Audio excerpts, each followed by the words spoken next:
O nome Naum significa Consolador. É considerado um dos 12 profetas menores. O livro que carrega seu nome é composto de 3 capítulos, que narra a profecia da queda da grande Nínive, capital do Império Assírio, assim trazendo esperança e consolo ao povo de Israel que vinha sofrendo após a destruição de Israel. Naum é um livro pequeno, isso já sabemos. Porém, o que sabemos da história desse profeta? O que este livro nos mostra? Qual é a importância desse livro para nossos dias atuais? Então, no vídeo de hoje falaremos sobre a história do profeta Naum. O meu nome é Lucas Dário e sejam bem-vindos ao Testemunhando Jesus Cristo. Onde aumentou o pecado, transbordou a graça.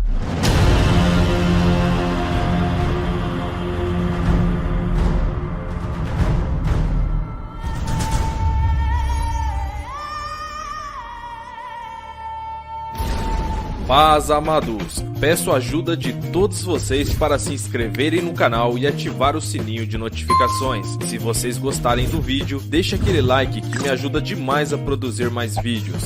Sem mais delongas, vamos pro vídeo. Nada se sabe sobre o autor do livro de Naum, mas se sabe que ele foi escrito por volta de 630 a.C., onde menciona a destruição de Tebas no Egito, que ocorreu em 663 a.C., e a queda da cidade de Nínive, ocorrida em 612 a.C.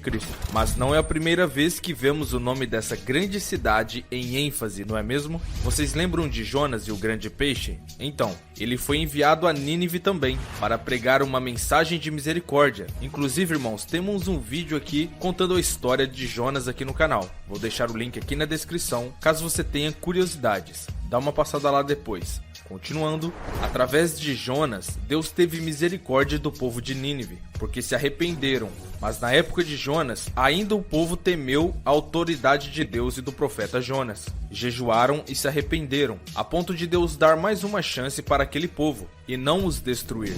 Mas continuaram pecando, de tal forma que 150 anos depois, Deus envia outro profeta, o profeta Naum. Ele vai até a cidade de Nínive para profetizar o que antes, através de Jonas, era uma mensagem de misericórdia. Agora Naum vem profetizar sua queda, a grande capital.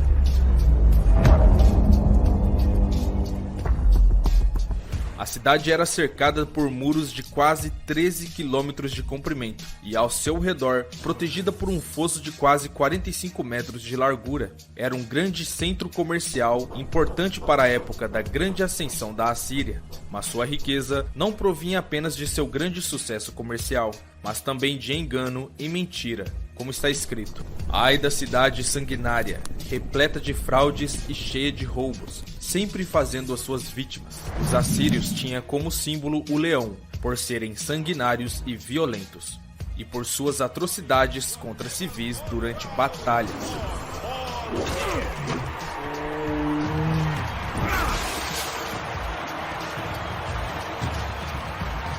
Veja, apesar disso, ela foi deportada, levada para o exílio. Em cada esquina, suas crianças foram massacradas. Tiraram sortes para decidir o destino de seus nobres. Todos os poderosos foram acorrentados.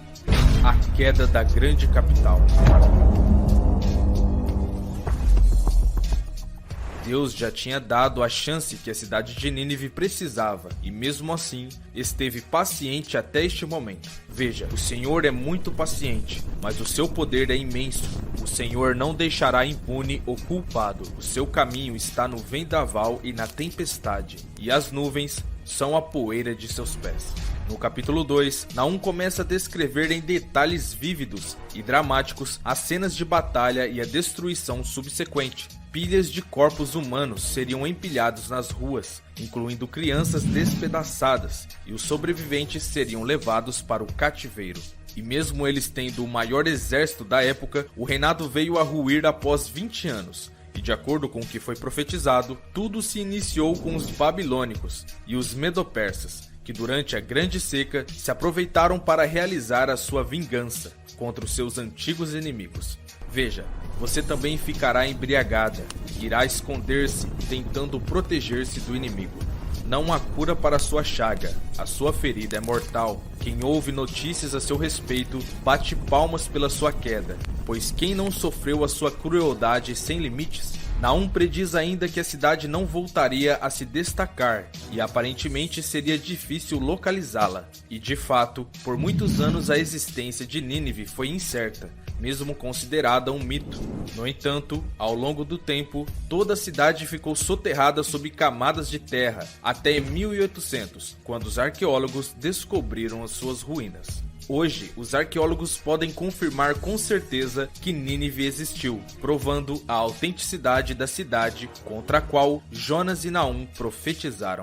A profecia de Naum para o nosso tempo e futuro. A seguir, vamos ver nas escrituras, onde está no livro de Naum, as referências acerca dos eventos do tempo do fim. Vamos lá. Em Naum capítulo 1, verso 12, se refere a uma época de que Deus diz que seu povo não será mais afligido e que os inimigos não terão permissão para passar por sua terra. Isso não pode ser dito do povo judeu durante os 2600 anos que se passaram desde a destruição de Nínive. Em Naum capítulo 1, verso 15, diz: Eis sobre os montes os pés daquele que anuncia a boa nova e proclama a paz. Este versículo é semelhante a Isaías 52, verso 7, que no contexto aponta para o tempo em que o reino de Deus será estabelecido na terra. A frase boas novas no versículo em que acabei de citar tem o mesmo significado que as palavras evangelho. O evangelho do reino de Deus era a mensagem que Cristo pregava aonde quer que fosse. Veja, e Jesus percorreu toda a Galileia, pregando o evangelho do reino. Quiséramos ver da tua parte algum sinal. Uma geração má e adúltera pede um sinal. Porém, não se lhe dará outro sinal, senão o do profeta Jonas. Pois, como Jonas esteve 3 dias e 3 noites no ventre da baleia, assim estará o Filho do Homem, 3 dias e 3 noites no seio da terra. O arrependimento e a crença na mensagem do Evangelho andam de mãos dadas. Quando os discípulos de Cristo, sobre quem foi fundada a Igreja de Deus, foram enviados, eles receberam a ordem de pregar o Evangelho ou boas novas sobre o reino de Deus. O Evangelho era parte integrante da mensagem que Cristo pregou. Colhemos o que plantamos.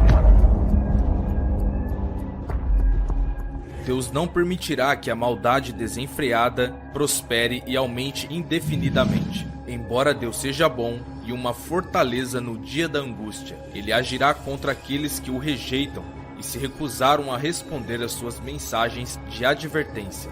É impróprio e injusto esperar as bênçãos contínuas de Deus, ao mesmo tempo que mostra uma obstinada relutância em reconhecê-lo na maneira como governamos a nós mesmos e conduzimos nossa vida diária. Esse princípio tem uma aplicação no Novo Testamento em Tiago, capítulo 1, verso 15, que diz: Então, havendo o desejo concebido, dá à luz o pecado, e o pecado, quando amadurecido, produz a morte. Esta é uma grande lição. Quando o pecado em uma nação se torna tão predominante e generalizado, isto é, adulto, Deus intervém. Em certo sentido, a condenação de Nínive resume o destino de todas as nações. O poder militar não exclui as obrigações de retidão e justiça. Os escombros da cidade arrogante são um lembrete sombrio de que apenas as nações que confiam em Deus é fonte de verdadeira paz. Como diz o verso: verão nas montanhas os pés daquele que anuncia boas novas, que proclama a paz.